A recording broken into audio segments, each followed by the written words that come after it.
Reverencia por la vida, por el elder Russell M. Nelson. Conferencia General, abril 1985.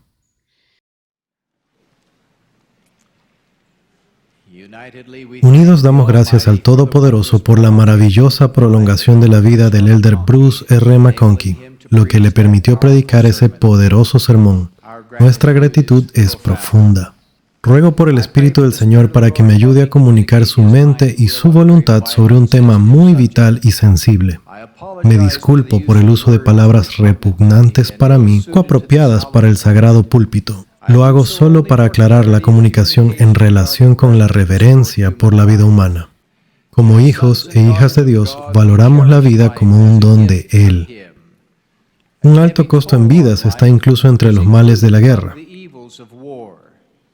Los datos de todas las naciones son espantosas. Para los Estados Unidos de América, 100,000 murieron en la Primera Guerra Mundial, más de 400,000 murieron en la Segunda Guerra Mundial y en los primeros 200 años como nación se perdieron las vidas de más de 1,000,000 de estadounidenses debido a la guerra. Tan lamentable como es la pérdida de seres queridos por la guerra, estas cifras son insignificantes en comparación con el costo de una nueva guerra que anualmente cobra más víctimas que la suma total de todas las guerras de esta nación. Es una guerra contra los indefensos y sin voz. Es una guerra contra los no nacidos. Esta guerra, denominada aborto, tiene proporciones epidémicas y se libra a nivel mundial. En el año 1974 se reportaron más de 55 millones de abortos en todo el mundo. El 64% de la población mundial vive en países que legalmente permiten esta práctica. En los Estados Unidos de América se realizan más de 1,5 millones de abortos anualmente. Aproximadamente entre el 25 y el 30% de todos los embarazos terminan en aborto. En algunas áreas metropolitanas se practican más abortos que nacimientos vivos. Datos comparables provienen de otras naciones. Sin embargo, la sociedad profesa reverencia por la vida humana. Lloramos por los que mueren, oramos y trabajamos por aquellos cuyas vidas están en peligro. Durante años he trabajado con otros médicos aquí y en el extranjero, luchando por prolongar la vida. Es imposible describir el dolor que siente un médico cuando la vida de un paciente se pierde. ¿Puede alguien imaginar cómo nos sentimos cuando la vida es destruida en su raíz, como si no fuera nada? ¿Qué sentido de inconsistencia permite a las personas lamentar a sus muertos, pero ser insensibles ante esta guerra funesta que se libra contra la vida en un silencioso desarrollo? ¿Qué lógica permitiría esfuerzos para preservar la vida de un bebé críticamente enfermo de 12 semanas, pero tolerar la terminación de otra vida 12 semanas después de su concepción? Aparentemente se presta más atención al destino de una vida en el corredor de la muerte de una penitenciaría que a los millones que son totalmente privados de la oportunidad de vivir mediante esta odiosa carnicería antes del nacimiento. El Señor ha declarado repetidamente este mandato divino: no matarás. Recientemente añadió: ni hagas cosa semejante. Incluso antes de que se restaurara la plenitud del Evangelio, los iluminados comprendían la santidad de la vida. Juan Calvino, el reformador del siglo XVI, escribió: si parece más horrible matar a un hombre en su propia casa que en un campo, porque la casa de un hombre es su lugar de refugio más seguro, seguramente debe considerarse más atroz destruir un feto en el útero antes de que haya visto la luz. Pero ¿qué impropiedad podría ahora legalizar lo que ha sido prohibido por las leyes de Dios desde el principio de los tiempos? ¿Qué razonamiento torcido ha transformado conceptos míticos en lemas distorsionados que consienten una práctica que es completamente errónea? Estos lemas comienzan con una preocupación legítima por la salud de la madre. En raras ocasiones pueden presentarse situaciones en las que la continuación del embarazo podría poner en peligro la vida de la madre. Cuando autoridades médicas competentes consideran que la vida de uno debe ser terminada para salvar la vida de otro, muchos están de acuerdo en que es mejor salvar a la madre. Pero estas circunstancias son raras, particularmente donde se dispone de atención médica moderna. Otra preocupación compasiva se refiere a los embarazos resultados de violación o incesto. La tragedia de esta deshonra se agrava porque en tales relaciones se le niega a la mujer involucrada, que es inocente, la libertad de elección. Pero menos del 3% de todos los abortos se realizan por estas dos razones. El otro 97% se realizan por lo que puede llamarse razones de conveniencia. Algunos argumentan a favor del aborto porque un niño mal formado podría ser el resultado. Los efectos nocivos de ciertos agentes infecciosos o tóxicos en el primer trimestre del embarazo son reales. La experiencia de una pareja a la que identificaré como el hermano y la hermana Brown, nombres ficticios, es instructiva. La hermana Brown tenía solo 21 años en ese momento. Era una mujer hermosa y una esposa devota. En su primer trimestre contrajo el temido sarampión alemán. Se aconsejó el aborto porque el bebé en desarrollo casi con seguridad resultaría dañado. Algunos miembros de su familia, por preocupación amorosa, ejercieron presión adicional para que abortara. No te cargues financieramente con un niño discapacitado, argumentaron. Eres muy joven y muy pobre. Devotamente, el hermano y la hermana Brown consultaron a su obispo. Él los remitió a su presidente Estaca, quien escuchó su seria preocupación y les aconsejó que no terminaran con la vida de ese bebé, aunque el niño pudiera tener algún problema. Citó esta escritura: confía en Jehová con todo tu corazón y no te apoyes en tu propia prudencia. Reconócelo en todos tus caminos y Él enderezará tus sendas. Ellos eligieron seguir ese consejo y permitieron que naciera su hijo, una hermosa niña, normal en todos los aspectos, excepto por una pérdida auditiva que se hizo evidente más tarde. Después de una evaluación en una escuela para sordos, al hermano y la hermana Brown se les informó que esta niña tenía el intelecto de un genio. Ahora, unos 20 años después, ella asiste a una importante universidad con una beca. Cuando se les preguntó recientemente cómo se sentían acerca de la decisión, que en su momento fue tan difícil, la madre respondió rápidamente: ella es una de las grandes alegrías de mi vida. Es un espíritu tan especial. Aunque perdió el sentido del oído, ha compensado con habilidades aumentadas de otras maneras. Sus ojos están llenos de constante atención. Ella sobresale en el baile, aunque percibe los sonidos de la música a través de las vibraciones. Ha servido como oficial en la escuela, pero lo más significativo es su espíritu inocente, su amor incondicional. Nos ha enseñado a servir y a compartir. Sus percepciones espirituales nos han ayudado a conocer a Dios y sus propósitos. Mi esposo y yo estamos muy agradecidos de que sea una de nuestros hijos.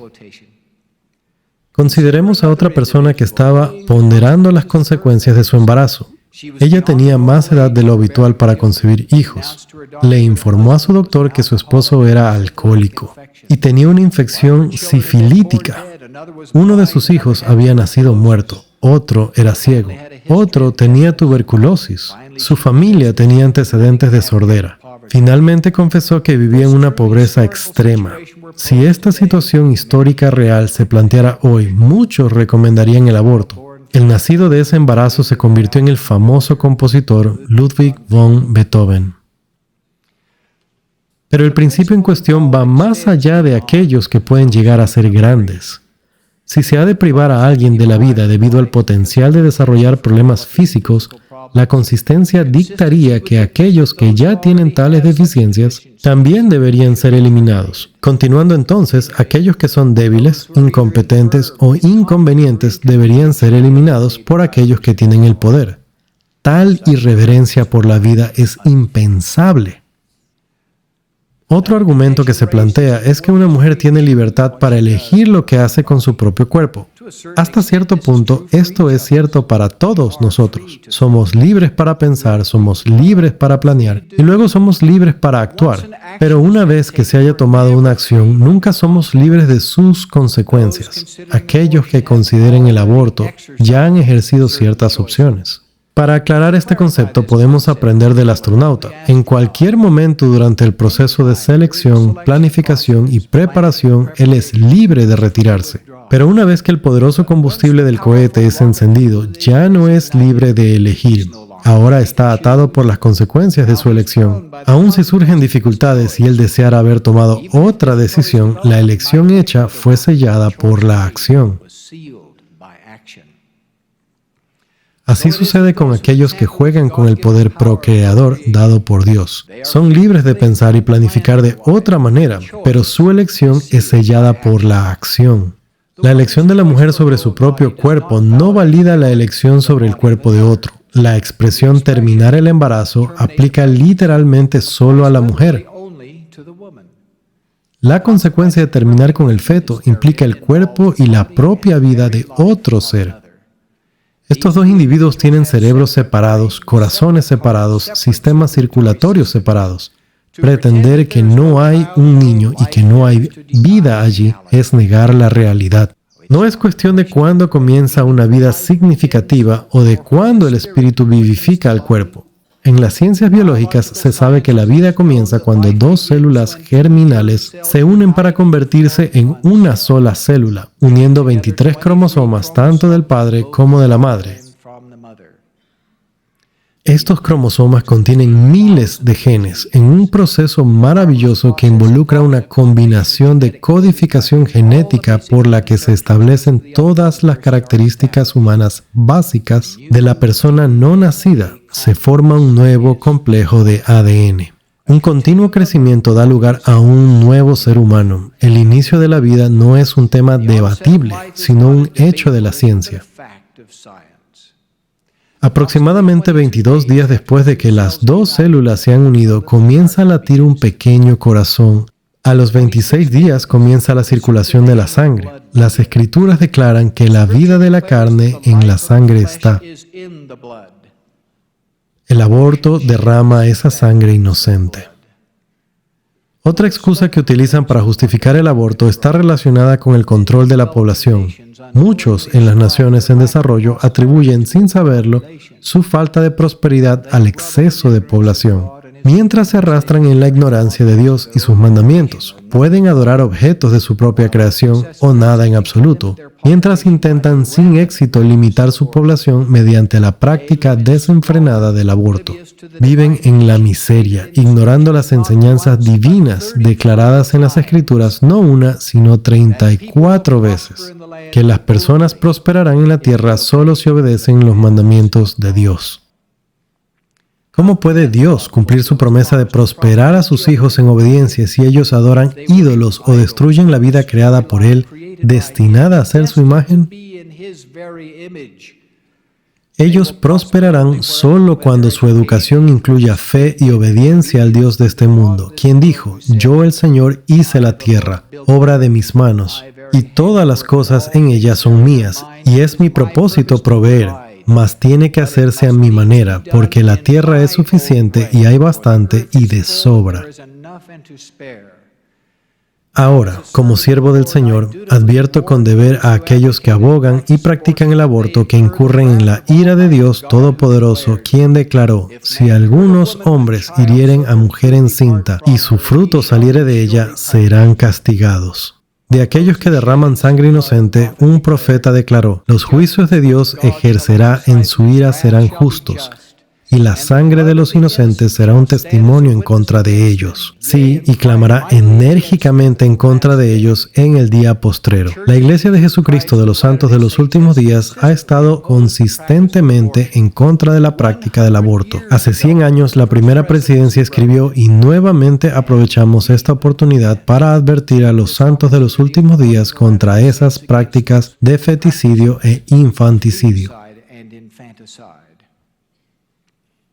Al comienzo de su presidencia, nuestro presidente Spencer W. Kimball dijo: «Condenamos los abortos y pedimos a nuestro pueblo que se abstenga de esta seria transgresión». ¿Por qué destruir una vida que podría traer tanta alegría a los demás? Ahora, ¿hay esperanza para aquellos que han pecado sin comprender plenamente y que ahora sufren por ello? Sí. Hasta donde se sabe, el Señor no considera esta transgresión como asesinato. Y hasta donde se ha revelado, una persona puede arrepentirse y ser perdonada por el pecado del aborto. Afortunadamente, sabemos que el Señor ayudará a todos aquellos que sean verdaderamente arrepentidos. Sí, la vida es preciosa. Nadie puede acunar a un recién nacido amado, mirar esos hermosos ojos, sentir sus pequeños dedos y acariciar esa creación milagrosa sin profundizar su reverencia por la vida y por nuestro Creador. La vida proviene de la vida. Es un don de nuestro Padre Celestial. Es eterna como Él es eterno. La vida inocente no es enviada por Él para ser destruida. Esta doctrina no es mía, sino que proviene del Dios viviente y de su Hijo divino, de lo cual testifico en el nombre de Jesucristo. Amén.